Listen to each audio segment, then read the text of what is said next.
5ویں شرط کہا الصدق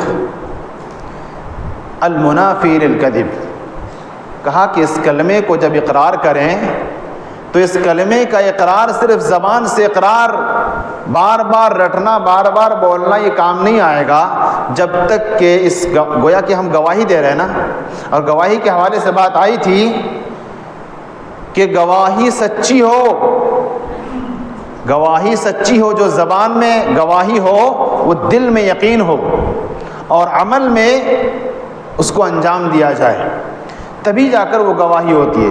تو ہم اور آپ جب گواہی دیں اس کلمے کی کہ اللہ کے سوا کوئی برحق معبود نہیں ہے، یہ گواہی ہے، گواہی سچی ہونی چاہیے، جھوٹی نہیں ہونی چاہیے، کیونکہ اللہ رب العالمین نے فرمایا سچی گواہی مومنین کی پہچان ہے، جھوٹی گواہی منافق کی پہچان ہے۔ یہ موٹی بات آپ سمجھتے جائیں کہ اگر گواہی میں سچے ہیں تو وہ مومن ہے، گواہی میں جھوٹے ہیں تو وہ منافق ہے یا کافر ہے۔ اس لیے کہ منافق جو نبی صلی اللہ علیہ وسلم کے زمانے میں تھے، یہ لوگ کلمہ پڑھتے تھے یا نہیں؟ کلمہ پڑھتے تھے، لا الہ الا اللہ کا اقرار کرتے تھے، مسجد نبوی میں آ کے نماز پڑھتے تھے، وہ بھی نبی صلی اللہ علیہ وسلم کے پیچھے نماز پڑھتے تھے۔ اس کے باوجود اللہ رب العالمین نے ان منافقین کے تعلق سے کیا کہا؟ ان المنافقین فی الدرک الاسفل من النار، جہنم کے سب سے نچلے طبقے میں ہوں گے۔ کیوں؟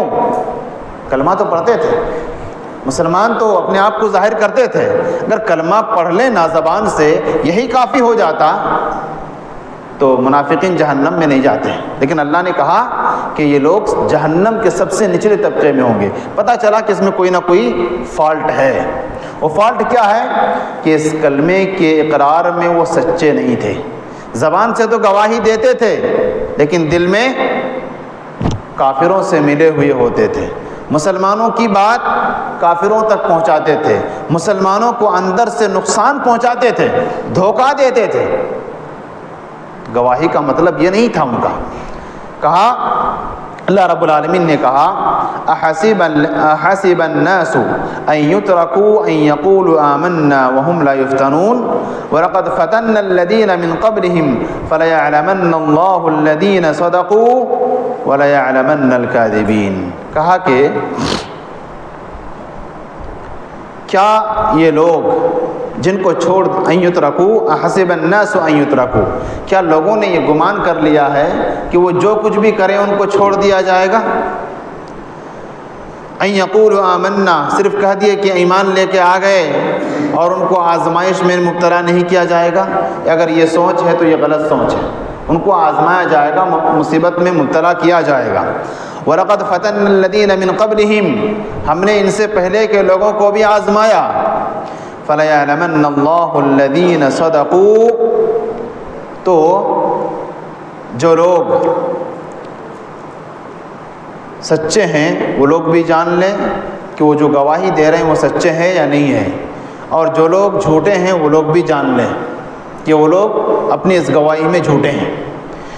پتہ بھی چلا کہ گواہی میں سچائی کا ہونا ضروری ہے، اس سچائی کے بغیر کوئی بھی آدمی کامیاب نہیں ہو سکتا ہے۔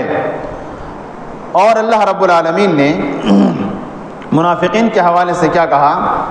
فی قلوبہم مرض فزادہم اللہ مرضا ولہم عذاب علیم بما کانوا یکذبون۔ منافقین کے تعلق سے اللہ رب العالمین نے کہا کہ ان کے دل میں بیماری ہے، فزادہم اللہ مرضا، اللہ رب العالمین نے ان کی بیماری کو اور زیادہ کیا، ولہم عذاب علیم، ان کے لیے دردناک عذاب ہے۔ عذاب کیوں ہے؟ کلمہ تو پڑھ رہے ہیں نا، عذاب نہیں ہونا چاہیے تھا۔ اگر کلمہ کا پڑھ لینا زبان سے عذاب سے نجات کا ذریعہ ہوتا تو یہ منافقین عذاب، ان کے بارے میں اللہ رب العالمین عذاب کی خوشخبری ان کو کیوں دے رہا ہے؟ کہا آگے بیان کیا اس کی وجہ، بما کانوا یکذبون، ان کے عذاب کی وجہ کیا ہے؟ ان کا جھوٹ ہے، ان کی جھوٹی گواہی ہے، ان کا کلمہ پڑھنا، ان کا نماز پڑھنا، ان کا نبی کے سامنے آ کے رسالت کی گواہی دینا، یہ سب کے سب جھوٹ پر مبنی ہے۔ زبان سے کہتے ہیں یقولون بافواہہم ما لیس فی قلوبہم، یہ زبان سے جو بات کہتے ہیں ان کے دل میں یہ بات نہیں ہے۔ نبی کے تعلق سے نہ تو محبت ہے، نہ شریعت کے تعلق سے محبت ہے، نہ ہی کلمے کو یہ سمجھتے ہیں، بلکہ یہ لوگ ظاہراً مسلمان ہیں، کلمہ پڑھتے ہیں، لیکن اندر سے کافروں سے ملے ہوئے ہیں، گویا کہ یہ لوگ اپنے اس گواہی میں جھوٹے ہیں۔ چنانچہ اللہ رب العالمین نے منافقوں کو عذاب کی خوشخبری دی ان کے اس جھوٹ کی وجہ سے۔ پتہ یہ چلا اس کلمے کی گواہی میں ہمیں اور آپ کو سچا ہونا ہوگا، سچی گواہی دینی پڑے گی۔ اور نبی کریم صلی اللہ علیہ وسلم نے فرمایا، بڑی قابل غور حدیث ہے، کہا ما من احد یشہد ان لا الہ الا اللہ وان محمد رسول اللہ صدقا من قلبہ، کہ کوئی بھی آدمی جو گواہی دیتا ہے کہ اللہ کے سوا کوئی برحق معبود نہیں ہے اور محمد صلی اللہ علیہ وسلم اللہ کے رسول ہیں، یہ گواہی دے رہا ہے کیسے؟ صدقا من قلبہ، اپنے دل کے یعنی سچے دل سے یہ گواہی دے رہا ہے، تو کیا ملے گا اس کو؟ الا حرمہ اللہ علی النار، اللہ رب العالمین اس کو جہنم پر حرام کر دے گا۔ جہنم اس آدمی کو جلا نہیں سکتی ہے، اتنی سی بات ہے۔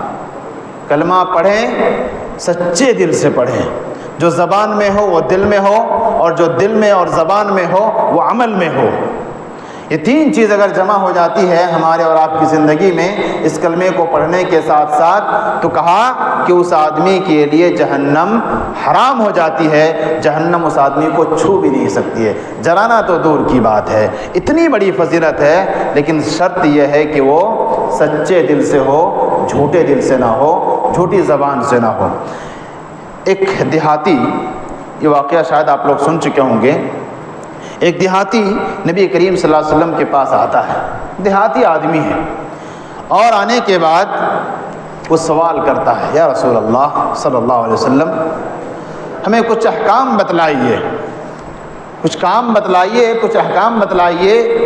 نبی صلی اللہ علیہ وسلم انہیں ارکان اسلام بتا دیتے ہیں کہ دیکھو لا الہ الا اللہ محمد رسول اللہ، اس کی گواہی دو، سچے دل سے دو۔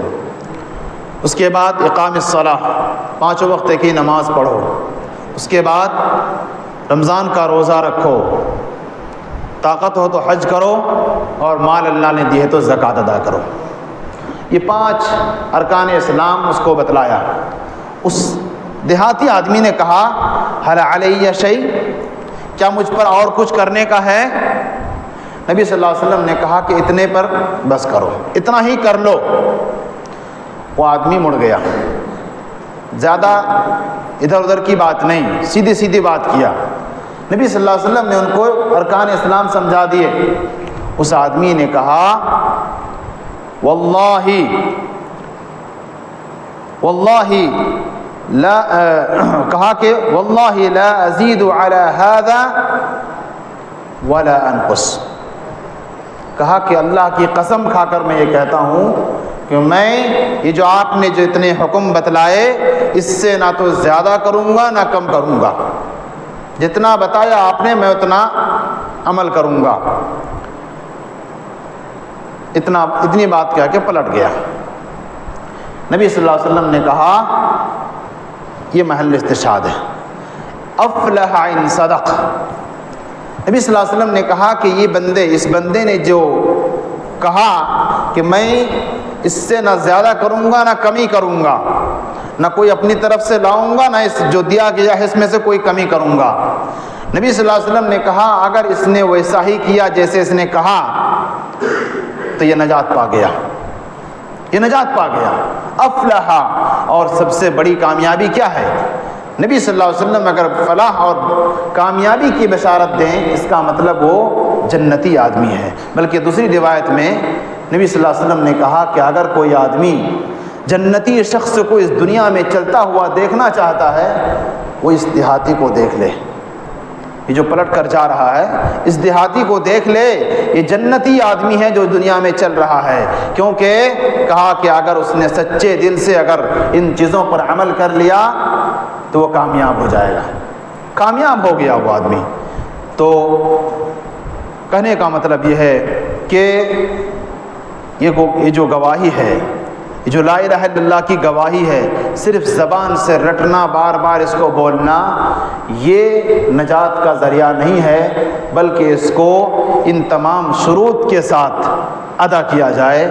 پہلی شرط میں یہ بات آئی تھی کہ اس کی جانکاری حاصل کریں کہ ہم جو کلمہ کہہ رہے ہیں اس کا معنی کیا ہے، یہ سمجھنا ہوگا۔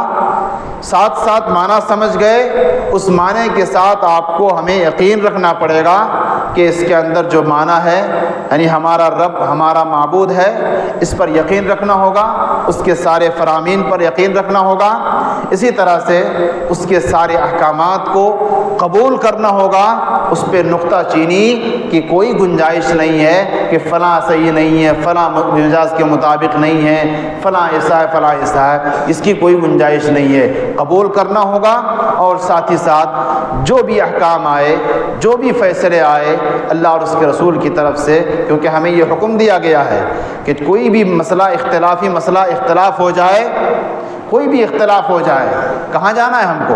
نبی تو زندہ نہیں ہے، قرآن تو نازل نہیں ہو رہا ہے، ہمیں اور آپ کو ہمارے اور آپ کے تمام مسائل کا حل قرآن اور حدیث کے اندر موجود ہے۔ لہٰذا ہمارا چاہے اختلاف جھگڑا ہو، اختلافی مسائل ہو، کسی بھی قسم کا اختلاف ہو، اللہ اور اس کے رسول کی طرف پلٹنا ہے، وہاں سے ہمیں جو حکم ملے، جو فیصلہ ملے، اس کو آنکھ بند کر کے مان لینا، یہی کلمہ توحید لا الہ الا اللہ کا تقاضا ہے۔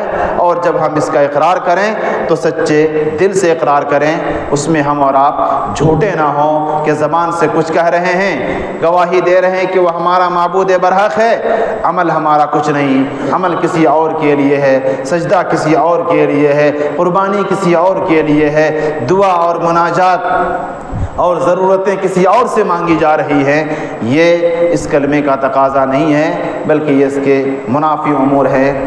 آج ہم یہیں پر اکتفا کرتے ہیں، اور مزید 2 شرطیں رہ گئی ہیں، انشاءاللہ اس کو اگلے دروس میں بیان کیا جائے گا۔ اللہ رب العالمین سے دعا ہے کہ اللہ رب العالمین ہم سب کو ان تمام کہی ہوئی باتوں پر عمل کرنے کی توفیق عطا فرمائے۔ اللہ رب العالمین ہمیں اس کلمے کو جس طرح اس کا حق ہے اسی طرح سمجھنے کی توفیق عطا فرمائے، اور اس کے جو بھی تقاضے ہیں ان تقاضوں کو پورا کرنے کی توفیق عطا فرمائے۔ اللہ رب العالمین ہمارے اس مجلس کو بابرکت بنائے، اس کو ہم سب کے میزان حسنات میں کامیابی کا ذریعہ بنائے، آمین۔ وآخر دعوانا الحمدللہ رب العالمین۔ اقول قولی ھذا واستغفر اللہ لی ولکم ولسائر المسلمین من کل ذنب فاستغفروہ انہ هو الغفور الرحیم۔